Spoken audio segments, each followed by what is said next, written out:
doing something that I've never done before, and that is go and take a look at a collection that exists. And it's kind of a weird story. This guy ended up buying this house and to flip, and I think the owner of the house ended up passing away, and they had a collection there, and so the general contractor kind of inherited this collection and doesn't really know what to do with it. And so Jeff ended up finding out about this, and then here we are. It's closer to Kansas City, and so my boys and I are going out to go check it out. So we'll never ever done this before, never taken a look at a collection. I'm not a vintage guy. You guys know that from podcasts and everything else. That's Mike's specialty. But yeah, I'll keep you posted. I'll try to take some video while we're there, and we'll let you know how this thing goes, what the result is.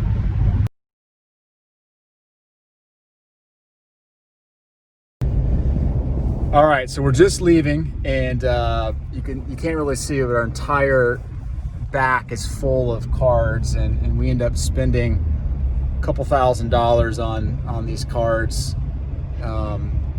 Saw some cards that looked good to me, but we didn't have the time or really the desire to go through all these cards. Kind of taking a chance a little bit, but there's tens of thousands of cards here. And the thing that stood out to me was the guy took pretty good condition of the stuff. There's a lot of stuff in sleeves, the old screw downs on certain cards. This guy was a smart dude. He was a former member of Mensa, and so obviously he was pretty OCD, it looked like, in the way he took care of his stuff. So it's going to be really interesting over the next few days to go through this and see if there's anything of note. And I really don't know what I got myself into. The boys and I are going to have a really good time doing this. So I was excited to show you guys what we got over the next few days. What do you think, Kai? I think that was a lot of cards. Same, yeah. Jax, what do you think? Anything? It's really cool and fun. Yeah, now we're all kind of excited to see what might be in there. Should be fun.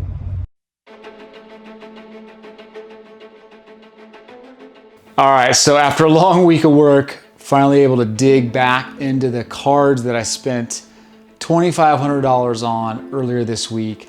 Someone had passed away, their cards were left in the basement, and through a connection that we had, was able to go and just buy the cards kind of as is. And when I initially looked at it, again, I've never done this before. So I know some of you watching are experts at doing this. Never even attempted it, and I don't think it's really what I want to do. But I wanted to learn more about the vintage market and older cards, preferably older than early 80s, but we'll get to that.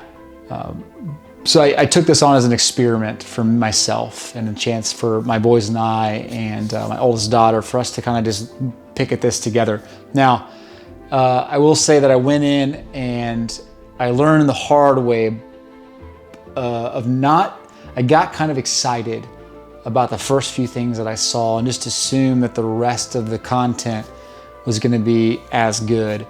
And I think I realized after spending a few minutes going through things when I got back that there were a certain few boxes that had some good stuff, older things that you can kind of see laid out here. But there was a lot of content in here, a lot of boxes of just crap ton of just commons. And I mean, I get that I could probably dig through some of these and find the gems, but another thing that I should have caught on to, but I think about now, was that there's rows and rows of 3,200 count boxes with penny sleeves and little 10 cent, 15 cent price tags. This guy was probably a dealer, and he probably knew what he was doing, and I'm not finding that in those rows and rows of stuff that there's anything worthy of even taking the time to pull out of the box, let alone list and try to sell.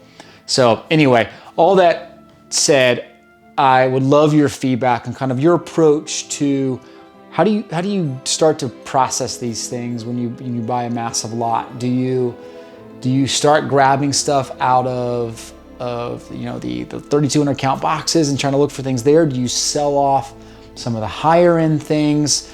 I'm starting to see some, you can see the vintage again, and you're starting to see some sealed boxes. some starting lineup figures, the obscure things like Wheaties boxes and, you know, presidential cards, and on and on and on. So very much interested in your feedback on how you would approach this. But part one here, you're gonna be joining me on the journey, and you'll see over the next few weeks as I start to think through this, and I'll give you the numbers in the videos on what I'm learning and some tips that I'm getting from people that are working on how to take lots like this and to flip them for profit. So I'll give you the full breakdown of time I'm putting into it, and the cards and the process of selling it, what I'm grading and all that stuff. So very much a modern day guy, going back and going, you know, mid to late 70s to mid 90s has been really fun, will be really fun, and hopefully you enjoy the ride with me. All right, thanks for watching part one.